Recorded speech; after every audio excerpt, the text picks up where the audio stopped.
뒤에서 갑자기 태조 이성계 나가신다 그런 거. 아, 이성계셨군요. 그래서 제가 이렇게 나오는 건데. 그 장면이 있었어요? 그 장면이 있어 제가 이렇게 스페이스바 따다닥 눌러서 봤거든요. 뭐예요?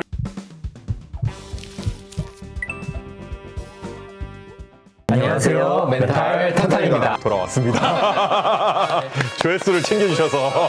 어제 5화가 올라가서 댓글을 저희 다 보고 왔었는데 다들 마무리까지 지어달라고 해주셔가지고 저희도 기쁜 마음으로 이렇게 왔습니다. 그럼 이제 6화 리뷰를 네. 하실 거죠? 네. 예. 아 근데 이제 저희가 1화부터 이제 댓글들을 봤었는데 좀 많이 힘들어 하시는 분들이 많더라고요. 그렇죠. 사실 저희도 보면서 약간 옛날 환자분들 생각도 났고 그래서 좀 힘들기도 했었는데 이 드라마 보시면서 좀 우울하신 분들은 차라리 저희 리뷰만 좀 보시거나 그렇죠, 그렇죠. 그렇게 간접적으로 가는 것도 좀 괜찮을 것 같고요. 너무 힘들면 중단하셔도 된다 이렇게 좀 말씀드리도록 할게요. 예. 그래서 이번화 처음 시작을 하면은 이제 다른 드라마 튼 줄 알았어요.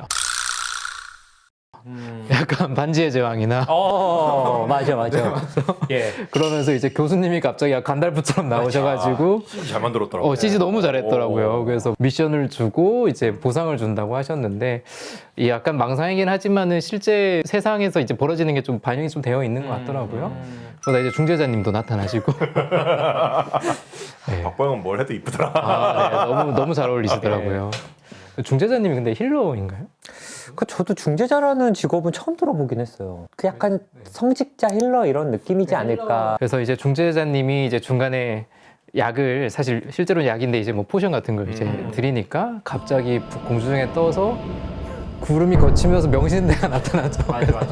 아, 웃기게도 너무 CG를 잘 만들어가지고 표현을 되게 잘했죠. 네, 너무 잘했어요. 저희가 이제 망상적 지각이라고 하는데 망상이 있을 때는 되게 일어난 일들이 망상처럼 해석이 되거든요. 김서환님 같은 경우는 약을 주는 행위가 이제 게임에서 약을 주는 식으로 이제 해석이 자꾸 되는 상태에 있었던 건데 약효가 맞았는지 그런 망상적인 지각이 끝나고 이제 현실로 이제 돌아오신 거죠. 그렇죠. 그래서 정당한 간호사 보고 왜 이런 옷 입으세요?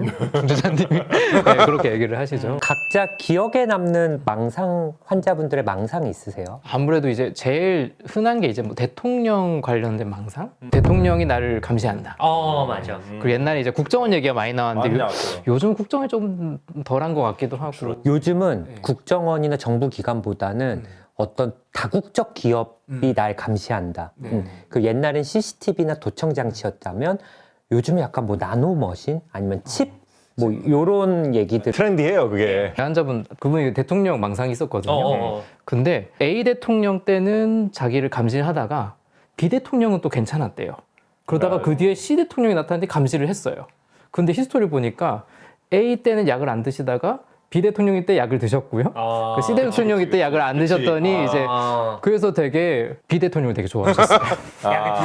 드셨을 때 나를 안 건드렸다. 피해 망상이 있을 때는 자꾸 뭔가 침범하는 것 같고 감시하는 것 같은 정치적으로 그 스탠스로도 가셨다. 약간 그쪽으로 가시긴 하셨어요. 예. 그분은 B 대통령을 좋아해야 될 게 아니라 약을 좋아하셨어야 됐는데 사실은 저는 어떤 망상 환자가 기억나냐면 제 환자분도 아니었어요. 다른 선생님이 보는 환자인데 이제 뭐 병동에 오고 가고 하면은 또 환자분들이 인사하거든요. 오셨어요? 막 가끔 이런 환자도 있어. 나 주치 선생님을 바꾸고 싶은데 이런 환자 있잖아요. 네, 많아요. 근데 그 환자분도 분명히 어떤 망상이 나한테 꽂힌 것 같아요. 되게 연세가 많은 할머니 환자셨는데 근데 뭐 막 오셨어요? 그럼 저도 인사드리고 이랬거든요. 어느 날 제가 이렇게 지나가니까 뒤에서 갑자기 태조 이성계 나가신다 그런 거. 아, 이성계셨군요. 그래서 제가 이렇게 걸어가면 길을 비켜라 태조 이성계가 나가신다 막 이러니까 본인은 뭔데? 본인은 뭔데? 그건 모르겠어. 제 환자도 아니고 제가 뭐 거기서 또 막 그 환자. 본인이 맡은 역할이 있을 텐데. 근데 그게 막 너무 크게 얘기하니까 다른 환자들도 막 웃고 나중에 그거에 대해서 제가 그 주치 선생님한테 얘기해가지고 그거에 대해서 아마 뭐 이렇게 익스플로레이션 한 것 같은데 그게 이제 한 일주일간은 계속 태조 이성계 나가신다 하니까 약간 그 순간은 저도 기분이 좋으셨나요? 약간 그런 또 좋을 건 또 뭐야, 또. 그래도 왕이잖아. 태어나서 왕이라는 얘기를 들어본 적이 없고 뭐 그래가지고 그게 기억이 나요 사실. 저는 제 환자 중에서 네 번째 환자였나? 다섯 번째 분이셨나 했는데 본인이 그때 당시에 이제 김미연 씨라고 골프 선수. 되게 그 당시 박세리 씨가 이제 골프 여제 시절에 이제 라이벌 약간 구도를 형성했던 분인데 약간 그때는 자기가 김미연이다 이렇게 좀 하다가 그 다음에 조금 한 달 정도 지났을 때 자기가 그때 이제 문근영 씨가 그때 막 데뷔했었거든요. 어린 신부로. 자기가 이제 문근영이다. 그래서 그때 이제 윈년차 선생님이 그 망상을 좀 깨줘라 해가지고 치료 진행도 됐고 뭐 해서 이제 직면시킬 정도가 어느 정도 애고가 있으니까 이제 좀 그거를 좀 이제 좀 걷어내라는 타이밍이었던 것 같아요. 그 어린 신부 영화를 보여주면서 제주도 간 적 있냐? 없다. 여기 어린 신부 제주도 가서 찍었는데 좀 약간 이렇게 아예 보여준 적도 있었거든요. 괜찮았네. 그러고 나서 없어졌어요, 그게. 실제로. 진료하면서 약간 좀 망상이 옅어지는 걸 보고 이제 직면까지 좀 시킨 게 아닐까. 김서환님이 이제 명신대로 이제 날라왔을 때쯤 이제 그걸 하신 거죠. 이제 망상적인. 김서환님을 보면 노량진에서 이런 고시생으로 하면서 스트레스를 많이 받는데 실제로 이렇게 오랜 기간 시험 준비하는 환자들을 좀 많이 보지 않으세요, 선생님들은? 뭐 ADHD 환자분들도 있고 또 시험 자체로 인한 이제 불안감 한 번 본 게 아니고 이제 뭐 N수생이라고 하죠. 이제 여러 번 이제 보시는 분들 같은 경우는 점점 불안도가 높아지고 여기 김서환님처럼 이제 그만두자니 그동안 한 게 아깝고 또 하자니 또 힘들고 근데 이제 시간이 점점 지나갈수록 이제 다른 선택지가 줄어드는 느낌이 많이 드시는 것 같아요.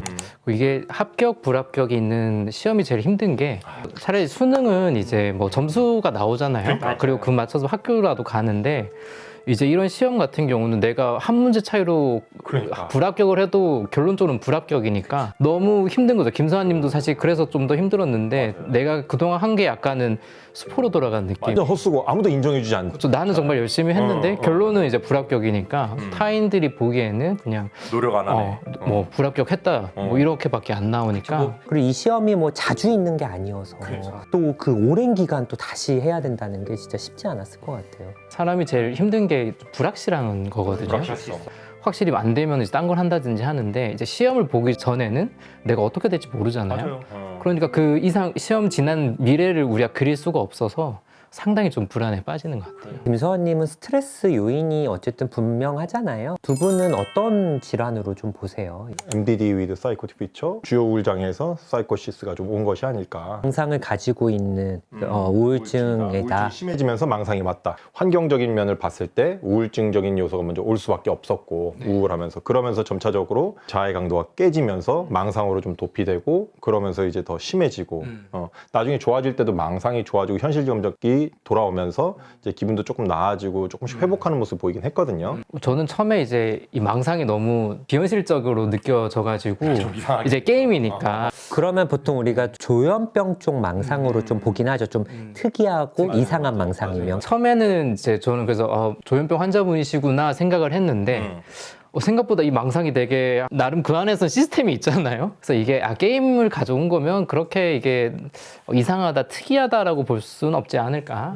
경과를 봤을 때는 아마 저도 기분 장애 쪽에서 온 망상이 아니었을까라는 생각을 좀 했습니다. 뭐 저도 사실은 그쪽에 가깝긴 한데 근데 조현병은 완전히 배제하기가 조금 어렵긴 한 게 그러니까 우울증이 좀 좋아지면 사실 망상도 깨끗하게 사라지기가 좀 마련인데 약간 외박할 때 이럴 때 좀 그래도 용이 좀 보인다거나 이런 게 여전히 좀 망상 그리고 또 환시가 좀 흔하진 않은데 환시까지 있다는 게 약간의 좀 조현병적인 부분도 좀 계속 봐야 되지 않을까 생각도 들고 또 이렇게 명문대까지 갈 정도의 사람이 계속 시험에 좀 이렇게 떨어지는 것 자체가 우리가 조현병 증상이 있기 전에 정구 증상들로 뭐 집중력이 떨어지거나 뭐 이런 부분들이 좀 알게 모르게 좀 점점 영향을 미치는 게 아닐까라는 생각도 좀 해서 할 수 있겠네요. 근데 뭐 저도 첫 번째를 얘기한다면 우울증 쪽으로 좀 얘기할 것 같긴 한데 두 번째 진단도 좀 계속 머릿속에 염두에 둘 것 같기는 해요. 아침에 축복 줄 때는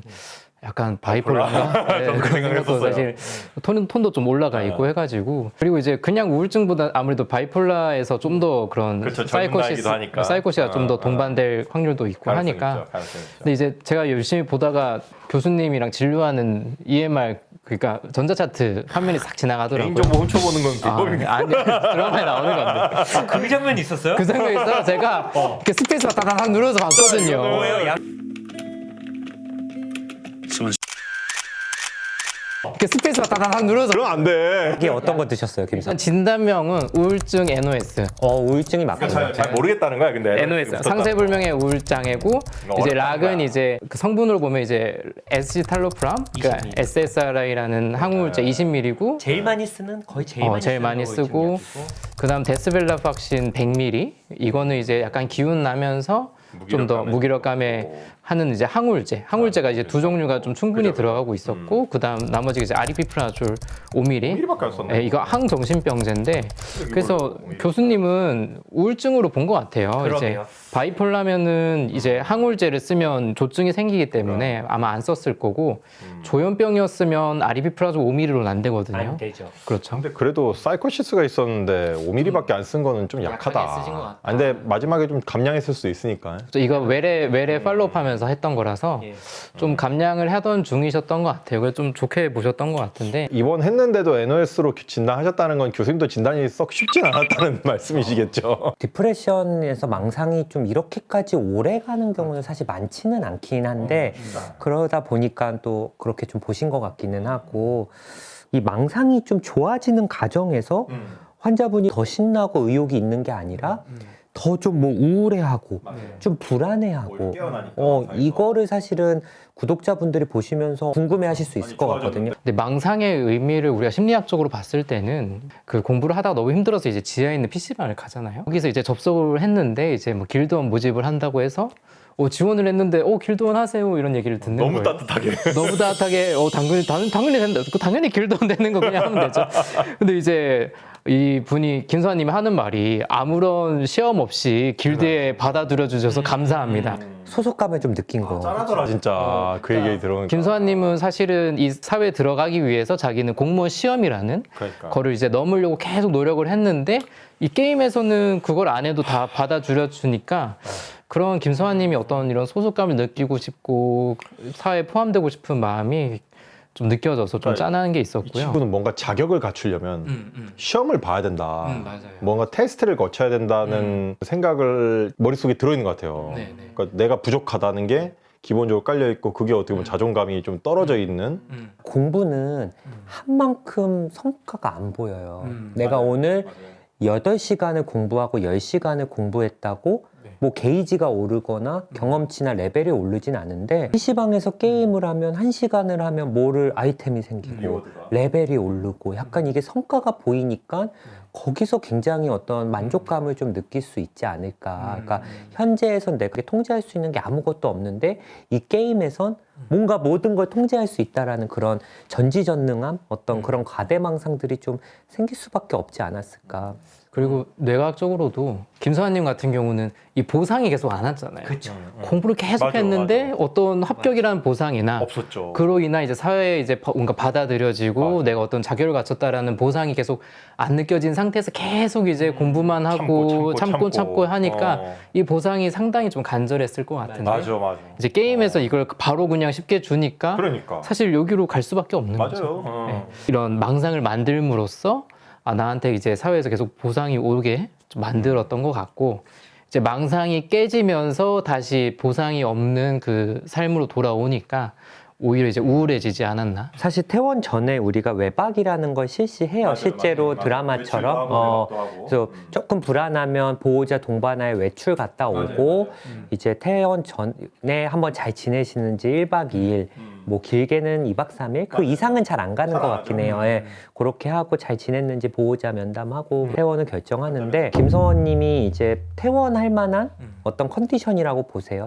저는 아직 우울감이 좀 많이 심했어가지고 그리고 시험이 얼마 안 남았다. 내가 이 망상에 빠져 있는 동안 시간이 너무 많이 가버렸다. 그걸 정다은 간호사한테 계속 얘기하잖아요. 그래서 그걸 분명히 정다은 간호사가 간호기록지에 썼을 거란 말이죠. 네, 그러면은 그거를 보고 이분이 나가면 계속 스트레스 상에 노출될 거다라고 생각을 하니까 그 부분은 어떻게 좀 뭐 포기를 한다든지 아니면 부모님이 좀 잘 봐줄 수 있게 세팅을 한다든지 그렇게 좀 단단히 하고 외발 간다든지 아니면 좀 더 안정이 된 상태에서 나가게 하지 않았을까 좀 싶은 생각이 듭니다. 사실 자해도 하잖아요. 사실은 그러니까 그런 것들 봐도 약간 퇴원은 조금 이른 게 아닐까라는 생각도 좀 조심스럽게 들고 또 갔다 오셔서 갑자기 확 안 좋아진 척을 하잖아요. 그렇죠. 다시 망상에 들어간 것처럼. 페이킹 배드죠, 실제로는. 반대로. 그러니까 안 좋게 한다는 이유는 본인이 이제 밖에 스트레스 상황을 좀 회피하고 싶다라는 건데 이제 그 상황에서 좀 그걸 파악했는데 퇴원을 한다는 건 사실은 좀 많이 위험한 상황이지 않을까. 그래서 아마 제가 봤을 때는 망상 깨지면서 본인이 퇴원 요구가 엄청 심해졌을 것 같고 빨리 공부를 해야 되니까 보호자분들도 어쨌든 우울보다는 망상에 집중을 했을 거예요, 김소환님에 대해서. 정신병도 하면 뭐 거부감이 느껴지고 이런 분들도 있지만 근데 실제로 이제 오면은 다들 지지적이고 다 챙겨주고 바깥 사회에서의 어떤 압력이나 내가 해야 할 것을 일시적으로 놓을 수가 있기 때문에 여기가 생각보다 되게 좋은 분들도 꽤 많이 있어요. 그래서 교수님 입장에서는 김서환님을 이제 밖으로 빨리 퇴원을 시킨 게 너무 의존적이 될까봐 한 거는 이해는 하지만 너무 일렀다. 아무리 의존을 한다 그래도 안정시키고 이제 가는 거지. 너무 바로 정다운 간호사가 알려줬다고 바로 그때 이제 퇴원시키는 건 저도 뜨악했어요. 뭐 이렇게까지 한다고? 그래도 저는 5화까지는 솔직히 말씀드리면 정다은 간호사 별로 안 좋아했거든요. 그 정도로 일을 못한다고? 환자가 잘못될 수 있는 거니까. 근데 6화부터 좀 바뀌었어요. 정다은 간호사 진짜 뭐 박보영 배우가 너무 연기를 잘해서 진짜 이 김소환님과의 라뽀가 정말 진심으로 걱정하고 이런 게 느껴졌는데 이제 약간 이제 오게티가 퇴원하는 시점에 그쵸. 그 좀 선을 좀 너무 이게 좀 컸던 것 같아요. 개인 연락처를 이제 주잖아요. 내가 도와준다고 얘기한 것이 우리가 그만큼 응답을 못했을 때 환자에게 큰 상처가 될 수도 있거든요. 언제든 전화하라 그랬는데 뭐 사실 뭐 내가 24시간 계속 가지고 있을 수 있는 거 아니니까 그럼 또 실망하고 보통은 이제 퇴원하는 시점에 뭐 본인 연락처보다는 정신건강복지센터랑 연계해서 그쪽 직원이 뭐 사례 관리를 하신다거나 아니면 외래 오셨을 때 뭐 찾아서 인사하고 뭐 요 정도는 되게 좋죠, 사실은. 그러니까 호의로 한 건 아는데 좀 선을 넘은 부분이기도 하고 또 이거는 문제는 정당 간호사도 자기가 감당할 수 없는 걸 한 거예요. 그래서 수현 쌤이 거기서 얘기해요. 그 마음 가는 건 알겠는데 자기가 경험하니까 나중에 독이 되더라. 그러니까 이게 굉장히 옳은 말이거든요. 그러니까 아무리 좋은 선의로서 한 일이라도 결과에 대한 책임을 질 수 없으면 그건 환자에게 독이 될 수가 있어요. 저희도 이제 레전트 처음에 정시가 수련 들어가면 그런 개인 정보를 공개하지 않는 거를 가장 이제 처음부터 교육을 시켜가지고 저희는 처음부터 이제 주의를 많이 좀 하게 되고 근데 이게 환자분을 위한 거기도 하고 또 치료진을 보호하기 위함도 있어요. 그렇죠. 근데 이제 치료진도 보호가 되고 해야지 서로 안전하고 느껴져야지 우리가 장기적으로 계속 얘기를 할 수가 있는데 그래서 정다은 간호사도 이제 마지막에 이제 전화가 왔을 때 이제 동고윤이 막 고백하던 시점이었잖아요. 그러니까 사실 막 정신도 없고 지금 딱 갈 수도 없고 이제 김수환님이 어떤 상태인지 사실 제대로 모르고 알 수가 없고 그런 상태에서 이제 마지막 전화번호가 이제 정다은 간호사가 찍혀 있었으니까 뭐 경찰 조사도 받고 그 다음 거는 이제 다음 화에서 좀 리뷰하겠지만 이렇게 연락처를 주는 것 자체가 꼭 좋은 면만 있는 거는 사실 좀 아니어서 좀 아쉬운 면이 있었습니다. 그래요. 그래서 저희가 이렇게 6화 리뷰를 해봤고요. 또 7화 리뷰로 돌아오도록 하겠습니다. 예, 감사합니다.